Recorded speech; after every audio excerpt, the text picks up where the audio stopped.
Mushi Production would find themselves at the pinnacle of this dilemma, and their solution would forever shape pretty much all of Japanese animation that came after it. They had the bright idea to adapt a manga, one with simple designs that could easily be animated using limited animation techniques, as a result lending itself to fluid animation and action scenes when necessary. And then, probably the biggest contributing factor to this anime's success would be that this manga would be adapted into a full-length animated TV show. Now, any manga they picked would have probably become the face of Japanese animation art styles for a while, but considering that Osamu Tezuka was one of the higher-ups at Mushi at the time, the choice was obvious.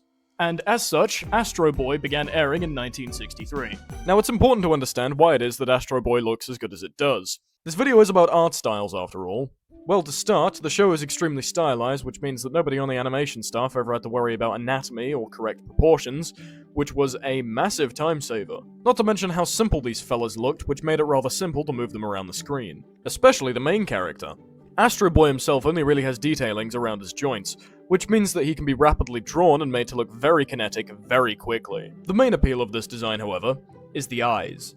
They are big. Massive, in fact. For some perspective, in real life, the size of the human eyeball is usually comparable to about the size of your nose. Comparing Astro Boy's eyeball to his nose is like comparing a basketball to a pebble. This gives the character's face a lot more expressive potential, and means that it's easier for audiences to connect with this quite obviously not real guy, as opposed to some of Hanna-Barbera's slightly more obviously not real guys. As far as the industry at the time was concerned, Astro Boy would kind of change the game, at least in Japan. Whereas before, Japanese animators were looking for their X factor, their style, as it were, now everyone was scrambling to copy Astro Boy. Tezuka's style became the face of anime, and from this point on, innovation was usually seen in the evolution of this style.